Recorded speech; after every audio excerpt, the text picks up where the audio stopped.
Hello students. तो आज मैंने आपको एक इसका इंट्रोडक्शन चैप्टर दिया था कल, और इसके बाद मैं अब इस चैप्टर के बारे में बताऊंगी ब्रीफ में कि इस चैप्टर में क्या क्या है। तो पहले हम चैप्टर से शुरू करते हैं, राष्ट्र निर्माण की चुनौतियाँ। जैसे पहला टॉपिक आता है नए राष्ट्र की चुनौतियाँ। सन 1947 के 14-15 अगस्त की मध्य रात्रि को हिंदुस्तान आज़ाद हुआ। स्वतंत्र भारत के प्रथम प्रधानमंत्री जवाहरलाल नेहरू ने इस रात संविधान के सभा के एक विशेष सत्र को संबोधित किया था। उनका ये सिद्ध भाषण भाग्यवधू से चिर प्रतीक्षित भेंट या ट्रिस्ट विद डेस्टिनी के नाम से जाना गया। देखो, इस पैराग्राफ में आपको 2-3 चीज़ें पहले तो याद रखनी है। पहला तो ये है कि 1947 के 14-15 अगस्त की रात को जो है हमारा देश आज़ाद होता है, और हमारे देश के उस टाइम के प्रथम प्रधानमंत्री जो थे वो जवाहरलाल नेहरू थे। जवाहरलाल नेहरू थे, इसको आपको हाईलाइट कर लेना अपने पेपर में ही, अपनी बुक में। और उसके बाद जो जवाहरलाल नेहरू ने पहला हमें जो वो दिया, उसके बाद भाषण दिया, उसको नाम दिया गया ट्रस्ट विद डेस्टिनी या फिर भाग्यवधू से चिर प्रतीक्षित। यहाँ है भाग्यवधू से चिर प्रतीक्षित भेंट, ये नाम दिया गया। उसके बाद नेक्स्ट हम बात करते हैं हिंदुस्तान की जनता इसी क्षण में प्रतीक्षा कर रही थी। अपने इतिहास की पाठ्यपुस्तकों में पढ़ा ही होगा, जैसे कि हमारे ज़माने में कई आवाज़ें बुलंद थी। बहरहाल 2 बातों पर सबकी सहमति थी। पहली बात यह है कि आज़ादी के बाद देश का शासन लोकतांत्रिक सरकार के जरिए चलाया जाएगा, और दूसरा यह है कि सरकार आज़ाद हो चुका का सबके भले के लिए काम करेगी। शासन में गरीबों कमजोरों का खास ख्याल रखा जाएगा। देश अब आज़ाद हो चुका था और आज़ादी से देखो, अब ये बात कही गई कि जब हिंदुस्तान आज़ाद होता है इंडिया, तो ये बात कही है 2 बातों पे सभी एग्री थे। कि पहला तो ये था कि हमें जो है आज़ादी लानी है इंडिया में, और दूसरी बात पे जिस पे सभी लोग एग्री हो रहे थे वो ये था, पहली बात तो ये है कि सबको आज़ादी चाहिए। दूसरा ये है कि किसी भी कंडीशन में हमें भारत में लोकतंत्र की सरकार चाहिए, लोकतांत्रिक सरकार चाहिए, और साथ ही साथ यहाँ पे गरीबी को भी ख़त्म करना है हमें, इसकी बात कही गई है, का खास ख्याल रखना है। और इन दोनों से सहमत होते हुए हमने कोई भी नीति इंडिया में अपनाई है। उसके बाद ये कोई आसान काम नहीं था, सिंपल सी बात है, इसको बहुत टफ माना गया क्योंकि नया देश आज़ाद हुआ तो सारी चीज़ों को करने में टाइम लगता है। हिंदुस्तान इन 1947 में जिन हालत के बीच आज़ाद हुआ, शायद उस वक्त तक कोई भी मुल्क वैसा हालत में आज़ाद नहीं हुआ था। आज़ादी मिली, लेकिन देश के बंटवारे के साथ सन 1947 का साल अभूतपूर्व हिंसा और विस्थापन के त्रासदी का साल था। देखो, 1947 में इंडिया में बहुत हिंसा हुई, जिसका कारण ये है कि पाकिस्तान डिवाइड होता है और बंटवारा होता है इंडिया का, और इसी वजह से बहुत सारी हिंसा होती है। आप जानते हैं हिंदू मुस्लिम का बहुत ज़्यादा इस टाइम पे विस्थापन होता है, बहुत सारी त्रासदियाँ होती हैं, जिससे कारण बहुत उथल पुथल मच जाता है देश का। तो मैं इस पैराग्राफ को यहीं छोड़ती हूँ। इंपॉर्टेंट हो जाता है आपसे आपका पैराग्राफ यहाँ से 3 चुनौती से, इस पैराग्राफ को बहुत अच्छे से देखना है। देखो, मुख्य तौर पर भारत के सामने 3 तरह की चुनौतियाँ थी, 3 प्रॉब्लम्स आते हैं इंडिया के सामने आज़ादी के टाइम पे। पहली चुनौती की हम बात करते हैं, तात्कालीन चुनौती जो थी वो एकता के सूत्र में बंधे एक ऐसे भारत को गढ़ने की थी जिसमें भारतीय समाज की सारी विविधताओं की जगह हो। भारत अपने आकार और विविधता में किसी महादेश के बराबर था। यहाँ अलग अलग बोली बोलने वाले लोग थे, उनकी संस्कृति अलग थी और वे अलग अलग धर्मों के अनुयायी थे। उस वक्त आमतौर पर यह माना जा रहा था कि इतनी विविधताओं में से भरा कोई देश ज़्यादा दिनों तक एकजुट नहीं रह सकता।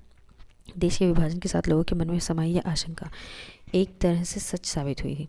भारत के भविष्य को लेकर गंभीर सवाल खड़े थे। क्या भारत एक रह पाएगा? क्या ऐसा करने के लिए भारत सिर्फ राष्ट्रीय एकता की बात पर सबसे ज़्यादा जोर देगा और बाकी देशों को तिलांजलि दे देगा?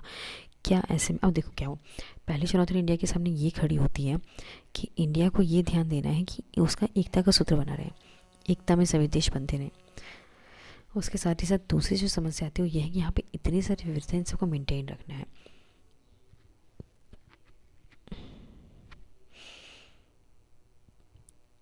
उसके बाद हम दूसरी बात करते हैं कि यहाँ पे बहुत सारे बोली बोलने वाले लोग हैं, अलग अलग संस्कृति के लोग रहते हैं, इन सब की प्रभुत्व का ध्यान रखना है, अलग धर्म है और ऐसी विविधताएं हैं, तो इन सब विविधताओं को हमें मेंटेन करना है। क्योंकि ऐसा बहुत सारे पश्चिमी देश मानकर चल रहे थे कि इतनी ज़्यादा जो विविधताएं हैं इंडिया में, तो बहुत ही मुश्किल काम है कि इंडिया इन सभी मूल्यों को लेकर रह पाएगा। दूसरी चुनौती लोकतंत्र को कायम करने की थी। ये इंपॉर्टेंट टॉपिक हो जाता है, इसको तो आपको देखना पड़ेगा। ये वाला दूसरी चुनौती है लोकतंत्र को कायम करने की थी। उसके बाद हम भारतीय संविधान के बारे में पहले ही पढ़ चुके हैं और आप जानते हैं कि संविधान में मौलिक अधिकारों की गारंटी दी गई है, हर नागरिक को मतदान अधिकार दिया गया। देखो, लोकतंत्र कायम करने की जब हम बात करते हैं, पहली बात तो यही थी कि जो सरकार होगी वो लोकतांत्रिक होगी। दूसरी बात यही कि जब लोकतांत्रिक सरकार की बात की जा रही है तो उनका जो चुनाव किया जाएगा वो मतदान के आधार पर किया जाएगा, और जब मतदान किया जा रहा है तो उसका मतलब है कि इसमें नागरिकों को अधिकार दिया जाना चाहिए। तो आपको एक ये पता होना चाहिए कि इसके थ्रू जो नागरिकों को मतदान के अधिकार दिया गया, संसद इस्टेब्लिश की गई, पार्लियामेंट इस्टेब्लिश की जाती है, कॉन्स्टिट्यूशन बनाया जाता है, तो इन सबको एक तरीके से हमने लोकतंत्र को कायम करने के लिए ये सब चीज़ें तैयार करें। लोकतांत्रिक ढांचे के भीतर राजनीतिक मुकाबले होंगे। लोकतंत्र को काम करने के लिए लोकतांत्रिक संविधान जरूरी होता है, लेकिन इतना भरी काफ़ी नहीं होता। चुनौती यह भी थी कि संविधान से मेल खाते लोकतांत्रिक व्यवहार बर्ताव चलन में आए। तो इन सब के बीच में हम ये देखते हैं कि आप अब खुद देखो ना कि इंडिया में लोकतंत्र है कि नहीं है। इन सब चीज़ों को देखते हो, हमारे पास पार्लियामेंट है, कॉन्स्टिट्यूशन है, कॉन्स्टिट्यूशनल गवर्नमेंट है। इसका मतलब है कि इंडिया में लोकतंत्र सही तरीके से चला और लगा स्टार्ट हुआ है। तीसरी चुनौती जो इंडिया के सामने प्रस्तुत होती है इस टाइम पे, वो ये थी कि विकास कैसे किया जाए। विकास एक इम्पॉर्टेंट मुद्दा उभर कर आता है।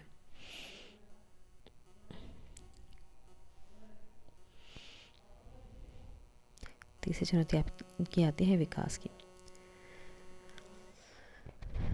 कुछ ऐसे तबके थे इस मोर्चे पर भी संविधान में यह बात साफ कर दी गई थी कि सबके साथ समानता का बर्ताव किया जाए, सामाजिक रूप से वंचित तबकों और धार्मिक सांस्कृतिक अल्पसंख्यक समुदाय को विशेष सुरक्षा दी जाए। संविधान ने राज्य के नीति निश्चित सिद्धांतों के देखो, अब संविधान में तीसरी बात ये हमें इंडिया में 3 चुनौतियाँ होनी पड़ी। पहले विविधता में एक तरह देखनी थी, दूसरा हमें क्या दिया था, लोकतंत्र कायम करना, तीसरा में विकास दिख रहा था। तो जब हम विकास की बात करते हैं, विकास में प्रॉब्लम ये थी कि ये माना जा रहा था कि हमें समानता रखनी है, सभी लोगों के साथ समान व्यवहार करना है।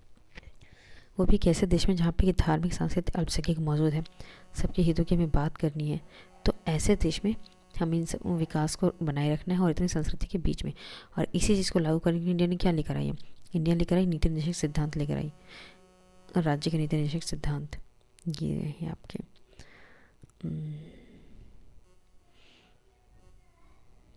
इसे यहाँ इसका अपनी बुक में आप हाईलाइट करते जाना। कोशिश करना कि जब आप वीडियो देख रहे हो तो इसके साथ में अपनी बुक जरूर रखें। उसके साथ ही साथ एक असली चुनौती हमारे पास विकास की भी आती है कि आर्थिक विकास कैसे किया जाए। विकास की बात की जाती है, इसमें अधिकतर आर्थिक विकास दिखा जाता है। और जब आर्थिक विकास की बात की जाती है तो पूंजीकरण देखा जाएगा, पूंजीवादी कितना है आपके पास, और दूसरा देखा जाएगा गरीबी नहीं होनी चाहिए आपके देश में।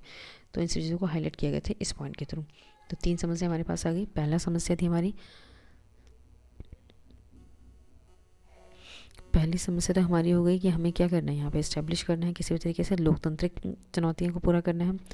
उसके बाद है तीसरा हो गया आपका विकास, दूसरा हो गया लोकतंत्र, और फर्स्ट पॉइंट आपका क्या था, हाँ पूरे देश को जो है सांस्कृतिक भूगोल और संस्कृति में बनाए रखना है, एकजुटता लानी एक तरीके से। ये 3 पॉइंट आपको याद करने पड़ेंगे।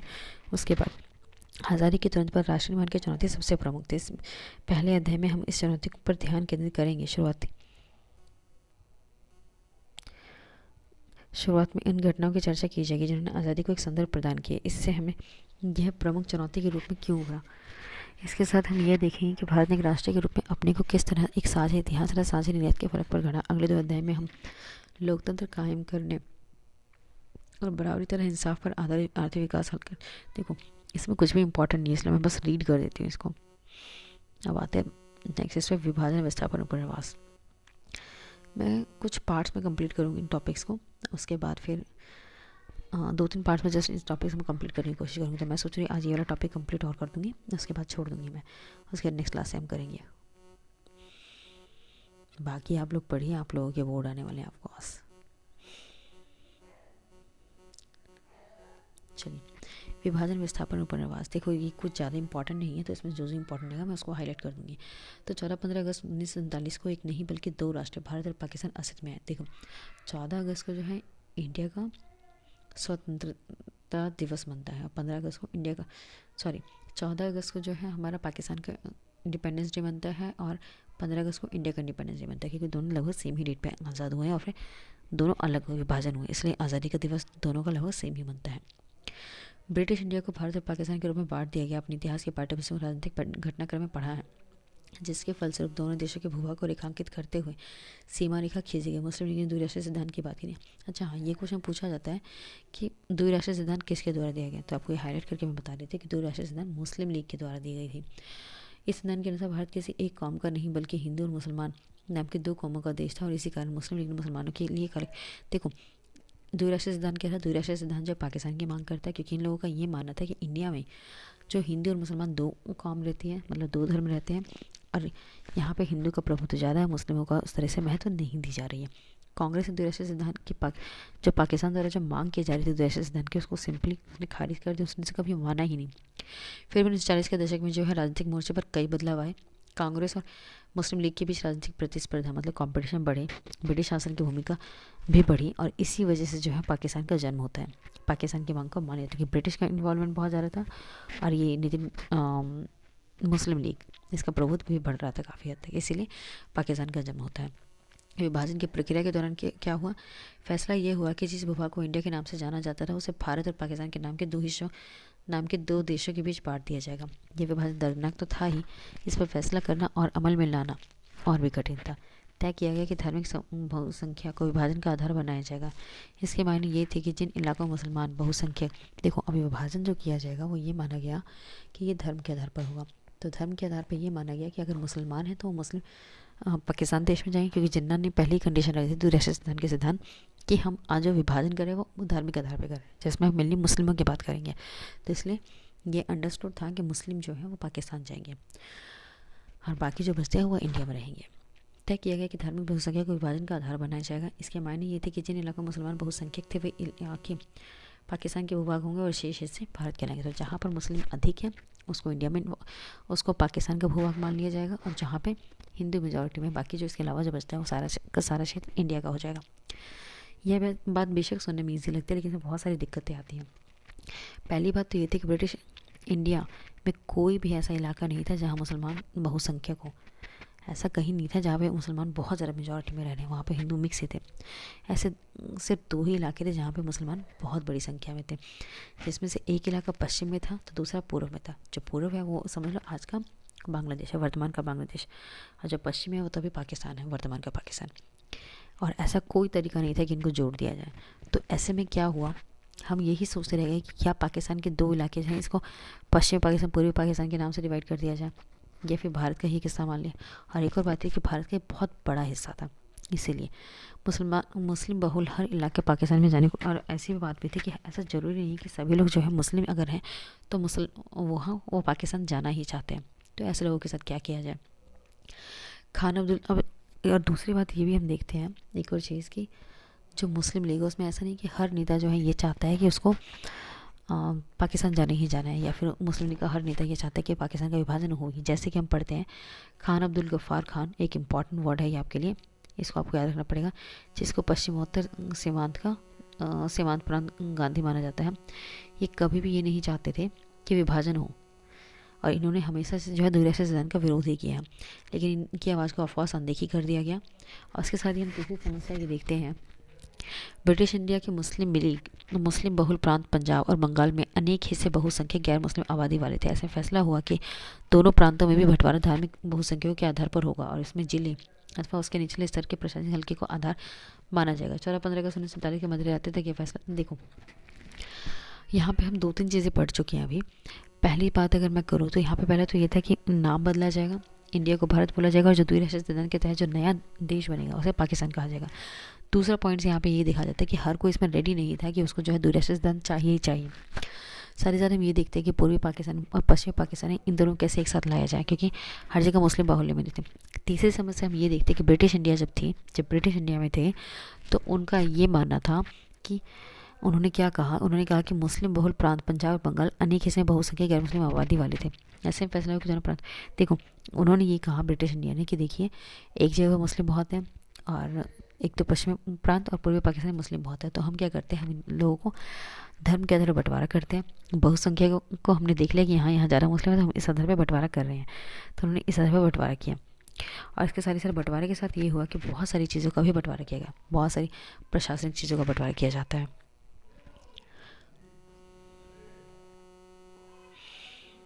उसके बाद नेक्स्ट टॉपिक आता है राष्ट्र निर्माण की चुनौतियाँ। इसमें चुनौतियाँ क्या क्या आती है हमें जब हम डिवीज़न करते हैं। इसी समय से जुड़ी हुई चौथी विभाजन की सबसे अबूझ कठिनाई अल्पसंख्यक की थी। अब देखो हमने 2-3 चीज़ें पढ़ ली ऊपर से। पहला पॉइंट अगर जब देखते हैं इसमें विभाजन की प्रक्रिया में, जैसे यहाँ से इस पूरी बात करें विभाजन विस्थापन और पुनर्वास में, तो पहला पॉइंट हमारा ये आता है कि भूभाग किस तरीके से विभाजित किया जाएगा। धार्मिक बहुसंख्या का क्या होगा, पहले हम पॉइंट देते हैं धार्मिक बहुसंख्या क्योंकि पूरे इंडिया में कोई ऐसी जगह नहीं थी एक कोना जहाँ पे बहुत ज़्यादा बहुसंख्या, सिर्फ ऐसा ही 2 जगह देखी गई जिसमें बहुसंख्या में लोग थे, वो थे पश्चिमी प्रांत और पूर्वी प्रांत। उसके दूसरा पॉइंट यहाँ पे हम ये देखते हैं कि हर कोई ये नहीं चाहता था मुस्लिम लीग में कि पाकिस्तान का विभाजन हो, आई में द्विराष्ट्रीय सिद्धांत बने, पाकिस्तान आए ही आए। इसलिए इन लोगों ने फिर इसको काफ़ी लोगों का समर्थन नहीं भी मिला। उसके साथ ही साथ हम देखते हैं कि ब्रिटिश इंडिया ने तो ये कह दिया कि ठीक है जहाँ पे धार्मिक बहुसंख्या उस आधार पर विभाजन कर दिया जाए, लेकिन ऐसा कोई क्षेत्र नहीं था जो इन दोनों को मिला सके, तो हम विभाजन करें किस आधार पर। चौथी समस्या हमारे सामने ये होती है कि अल्पसंख्यकों का क्या किया जाएगा, क्योंकि अल्पसंख्यक हर जगह है और अभी वो पड़ोसी हैं, हो सकता है वहाँ भी जाएं। तो इंडिया ने तो सीधे सीधे ये कह दिया कि हमारे यहाँ जो भी सिख धर्म है, सिख है, जैन, बुद्धिज्म, पारसी, मुस्लिम, जो भी रहना चाहे रह सकें, हम यहाँ पे जो उनको धार्मिक मूल्य के आधार पर रखेंगे। ऐसे कुछ लोग थे जो ये इसके समर्थन में थे कि इंडिया में जो है हिंदू राष्ट्र बना देना चाहिए, लेकिन ऐसे बहुत कम लोगों की संख्या थी। और इंडिया की स्टार्टिंग में ये था कि उनको जो है धर्मनिरपेक्ष राज्य बनाना था, तो वो इसके फेवर में चल रहे थे। उसके बाद राष्ट्र निर्माण की चुनौती के अंदर ही आपका सब कुछ है, मैं पढ़ देती हूँ। इसी समस्या से जुड़ी हुई चौथे विभाजन की सबसे अबूझ कठिनाई अल्पसंख्यकों की थी। सीमा के दोनों तरफ अल्पसंख्यक थे। जो इलाके पाकिस्तान में है वहाँ लाखों की संख्या में हिंदू और सिख आबादी थी। ठीक इसी तरह पंजाब और बंगाल के भारतीय भूभाग में भी लाखों की संख्या में मुस्लिम आबादी थी। दिल्ली और आसपास के इलाकों में मुस्लिम की एक बड़ी आबादी थी। ये सब लोग एक तरह से सासत में थे। इन लोगों ने पाया कि हम तो अपने ही घर में विदेशी बन गए। जिस ज़मीन पे वे उनके पूर्व के सदियों से आबाद रहे, उस ज़मीन पर वो विदेशी बन गए। जैसे ये बात साफ हुई कि देश का बंटवारा होने वाला है, वैसे दोनों तरफ के अल्पसंख्यक पर हमले होने लगे। कोई भी इस बात का अनुमान नहीं लगा सका कि समस्या विकट रूप धारण करने जा रही है। इस कठिनाई से उभरने के लिए किसी के पास कोई योजना भी नहीं थी। शुरू में लोग बाग और नेता यही मानकर चल रहे थे कि हिंसा की घटनाएं अस्थायी और जल्दी ही इनको काबू कर लिया जाएगा, लेकिन बड़ी जल्दी हिंसा नियंत्रण से बाहर हो गई। दोनों तरफ के अल्पसंख्यकों के पास एकमात्र रास्ता यही बचा था कि वो अपने अपने घरों को छोड़ दें। कई बार तो उन्हें ऐसा चंद घंटों की मोहलत। तो अल्पसंख्यकों के साथ सबसे बड़ी समस्या है विस्थापन में भी समस्या है, इस वजह से लोगों को, और जहाँ पे अल्पसंख्यक में हो उनके ऊपर बहुसंख्यकों द्वारा अत्याचार किए गए। तो ये सारी चीज़ें हम देखते हैं विस्थापन में। उसके बाद इसके परिणाम क्या होते हैं। 1947 के बड़े पैमाने पर एक जगह की आबादी दूसरी जगह जाने को मजबूर होगी। पहला तो हम ये देखते हैं कि सबको विस्थापन होना पड़ा, एक जगह से दूसरी जगह मूव करना पड़ता है। साथ ही साथ हम ये देखते हैं कि यहाँ पे जो काफ़ी सारी चीज़ों का बंटवारा भी होता है। बंटवारा प्रशासनिक चीज़ों का होता है, प्रशासनिक अफसरों का होता है, सरकारी वस्तुओं का बंटवारा किया जाता है। साथ ही साथ कुछ लोग ऐसे थे जिन्होंने अपने ही घर के लोगों को मार दिया, बहू बेटियों को मार दिया कि हमारी इज्जत बच जाएगी, कोई इनको और नुकसान नहीं पहुंचा पाएगा। तो इस वजह से हत्याएं भी बहुत ज़्यादा बढ़ जाती है। उसके बाद 1947 के बड़े पैमाने पर एक जगह की आबादी दूसरी करने से मजबूर हुई। आबादी का यह स्थानांतरण आकस्मिक, अनियोजित और त्रासदी से भरा था। मानव इतिहास के अब तक के ज्ञात सबसे बड़े स्थानांतरणों में से यह एक था। धर्म के नाम पर एक समुदाय के लोगों ने दूसरे समुदाय के लोगों को बेरहमी से मारा। लाहौर, अमृतसर और कलकत्ता जैसे सांप्रदायिक अखाड़े में तब्दील हो गए। जिन इलाकों में ज़्यादातर हिंदू अथवा सिख आबादी थी, उन इलाकों में मुसलमानों ने जाना छोड़ दिया। ठीक इसी तरह मुस्लिम बहुल आबादी वाले इलाकों में हिंदू और सिख भी नहीं गुजरते थे। लोग अपना घर बार छोड़ने के लिए मजबूर हुए। वे सीमा की एक तरफ से दूसरी तरफ गए और इस क्रम में लोगों को बहुत बड़ी से बड़ी विपत्ति का सामना करना पड़ा। तो लोग अपने धर्म के आधार पर विस्थापित हो रहे, इस वजह से इनके साथ विपत्तियाँ बहुत होती है, बहुत हिंसा बढ़ जाती है इस टाइम पे। दोनों ही तरफ के अल्पसंख्यक अपने घरों से भाग खड़े हो और अक्सर आश्रय पर रहे, पर उन्हें शरणार्थी शिविर में पनाह लेनी पड़ी। कल तक जो लोग का अपना वतन हुआ करता था, वहीं की पुलिस अथवा स्थानीय प्रशासन अब इन लोगों के साथ रुखाई का बर्ताव कर रहा था। लोगों को सीमा की दूसरी तरफ जाना पड़ा और ऐसा उन्हें हर हाल में करना था। अक्सर लोगों ने पैदल चलकर ये दूरी तय करी। सीमा के दोनों और हज़ारों की तादाद में औरतों को अगवा कर लिया गया। उन्हें जबरन शादी करनी पड़ी और अगवा करने वाले का भी धर्म का अपनाना पड़ा। कई मामलों पर में यह भी हुआ कि खुद परिवार के लोगों ने अपने कुल की इज्जत बचाने के नाम पर ही घर की बहू बेटियों को मार डाला। बहुत से बच्चे अपने माँ बाप से बिछड़ गए। जो लोग सीमा पर पार करने की में किसी तरह सफल रहे, उन्हें पाया कि वे बेठिकाना हो गए। इन लाखों शरणार्थियों के लिए देश की आज़ादी का मतलब था महीनों और कभी कभी सालों तक से शरणार्थी शिविर में जिंदगी काटना। भारत और पाकिस्तान के लेखक, कवि और फिल्म निर्माताओं ने अपने उपन्यास, लघु कथा, कविता और फिल्मों में इस मारकाट की निष्ठता का जिक्र किया। विस्थापन हिंसा से पैदा दुखों को अभिव्यक्ति दी। विभाजन की विपदा का जिक्र करते हुए रचनाकारों ने अक्सर वही जुमला इस्तेमाल किया जो इस विपत्ति को झेलने वाले बंटवारे का जिक्र करते हुए करते थे। सभी ने इसकी आलोचना करी। सिंपल सी बात है, काफ़ी लोगों ने इसको प्रदर्शित भी किया कि इस तरीके से प्रदर्शित किया जाता है। उन्होंने सबके लिए इसकी एक ही बंटवारे का मतलब इस बंटवारे को एक ही नाम दिया कि दिल के दो टुकड़े होना हो गया है, ऐसा विभाजन हुआ है। मतलब दिल के दो टुकड़े हो जाने वाला हमारे लिए ऐसी फीलिंग आ रही है इसके लिए। उसके बाद विभाजन में सिर्फ संपदा, देनदारी, परिसंपत्तियों का ही बंटवारा नहीं हुआ। विभाजन में दो समुदाय जो अब तक पड़ोसी की भांति रहते हुए थे, हिंसक अलगाव का शिकार हुए। तो विभाजन में सिर्फ ऐसा नहीं है कि जो लोग विस्थापित हो रहे हैं उनके साथ समस्याएं, मानसिक मनमुटाव भी लोगों के बीच में बढ़ जाता है। विभाजन की वजह से। उसके बाद वित्तीय संपदा की जब हम बात करते हैं तो टेबल होगी, कुर्सी, टाइपराइटर, पुलिस के वाद्य यंत्र, सबका बंटवारा किया गया। रेलवे के कर्मचारियों का बंटवारा किया जाता है। उसके साथ ही साथ यहाँ पे काफ़ी सारे हम हिंसाएँ देखते हैं, भयावह विभाजन हो जाता है। अनुमान लगाया गया इस टाइम पे कि विभाजन के कारण लगभग जो है 80 लाख लोग मारे गए। 80 लाख लोग जो है घर बार छोड़कर सीमा पर विस्थापित हुए। 80 लाख लोगों का विस्थापन हुआ इस टाइम पे। अब 5 से 10 लाख लोगों ने लगभग यहाँ पे इस टाइम पे जाने गंवा दी अपनी। इतना बड़ा विस्थापन था ये, इसलिए कहा जाता है इसे विश्व का सबसे बड़ा विस्थापन माना गया है। मतलब वन ऑफ दैम है ये। प्रशासनिक मुश्किल, वित्तीय कठिनाई के अतिरिक्त विभाजन के साथ कुछ और ज़्यादा गहरे मुद्दे जुड़े हुए थे। भारत के नेता द्विराष्ट्रीय सिद्धांत में यकीन नहीं करते थे। अच्छा, अगर प्रशासनिक बात की जाए, कांग्रेस की बात की जाए या फिर और दूसरे इंडियन गवर्नमेंट की बात की जाए, तो वो लोग कभी भी जो है इसके फेवर में नहीं थे कि विभाजन किया जाना चाहिए। लेकिन फिर भी मुस्लिम लीग और ब्रिटिश की जो एक तरीके से कह सकते हैं षड्यंत्र के थ्रू इसका विभाजन फाइनली होता ही है। विभाजन के दौरान बड़ी संख्या मुस्लिम आबादी पाकिस्तान चली गई। इसके बावजूद 1951 के वक्त भारत की कुल आबादी में 12% मुसलमान थे। ऐसा सवाल यह था कि भारत में मुसलमान नागरिकों तथा दूसरे अल्पसंख्यक मुस्लिम, सिख, ईसाई, जैन, बौद्ध, पारसी और यहूदी के साथ क्या बर्ताव करे। बंटवारे के कारण हिंदू मुसलमान के बीच तनाव से देखो, अब ये हुआ कि बहुत सारे मुसलमान इंडिया से उस टाइम पे चले जाते, लेकिन फिर भी 12% जो मुस्लिम थे वो लगभग इंडिया में थे। उसके साथ ही साथ इंडिया में दूसरे धर्म के लोग थे, जिसमें सिख, ईसाई, जैन, बौद्ध, पारसी और यहूदी और हिंदू तो थे ही। तो अब प्रश्न ये उठता है कि इन लोगों के साथ क्या किया जाए, इन धार्मिक अल्पसंख्यकों के साथ क्या किया जाए, या फिर जो हिंदू स्टेट, अगर पाकिस्तान मुस्लिम वहाँ चले गए तो क्या इंडिया को हिंदू स्टेट बन जाना चाहिए। तो इस पर विचार विमर्श होता है। उसके बाद इन संघर्षों के साथ प्रतिस्पर्धी राजनीतिक हित जुड़े थे। मुस्लिम लीग का गठन मुख्य रूप से औपनिवेशिक भारत में मुसलमानों के हितों की रक्षा के लिए हुआ था। मुस्लिम लीग मुसलमानों के लिए अलग राष्ट्र की मांग करने के एतबार से अग्रणी थे। ठीक इसी तरह कुछ और संगठन भी थे जो भारत को हिंदू राष्ट्र बनाने के लिए हिंदुओं को लामबंद करने की कोशिश में लगे थे। बहरहाल भारत की कौमी सरकार के अधिकतर नेता सभी नागरिकों को समान दर्जा देने के हामी थे। चाहे नागरिक किसी भी धर्म का हो, भारत को एक ऐसे राष्ट्र के रूप में नहीं देखना चाहते थे जहाँ देखो, अब बात ये उठती है कि अगर ऐसा हो रहा है तो फिर क्या इंडिया को भी हिंदू राष्ट्र बन जाना चाहिए। तो इंडिया का ये कहना था कि देखिए, हम वैसे भी धर्मनिरपेक्ष राज्य का बनना चाहते हैं अपने यहाँ, हम लोग धर्मनिरपेक्ष राज्य चाहते हैं। और साथ ही साथ उन्होंने ये कहा कि अगर हमने हिंदू राष्ट्र बना दिया तो बाकी लोगों का क्या होगा, बाकी धर्म का कैसे प्रतिनिधित्व रहेगा। और इसके साथ ही साथ कुछ लोग ऐसे इस चीज़ के समर्थन में था कि अगर पाकिस्तान ने मुस्लिमों की समस्या को सुलझाने के लिए एक अलग राष्ट्र बना रहे तो इंडिया को भी ऐसा ही करना चाहिए कि उन्हें हिंदू की समस्या को निपटाने के लिए हिंदू राष्ट्र बना देना चाहिए। लेकिन ऐसे लोग बहुत ही कम थे और यही रीज़न है कि इसको नहीं माना गया।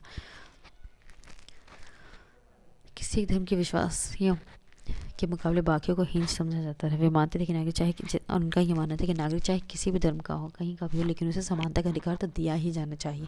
जैसे हमने पहले ही पढ़ा कि विकास की चुनौती थी, विकास में यही अर्थ है कि हम जो अल्पसंख्यकों को भी समान अधिकार देंगे, अल्पसंख्यकों की बात करेंगे।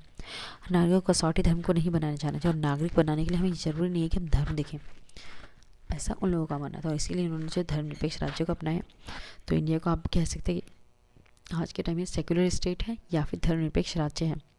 और इस आदर्श की अभिव्यक्ति भारतीय संविधान में, और जिसे जो है इंडिया ने अपने कॉन्स्टिट्यूशन में भी रिफ्लेक्ट किया है।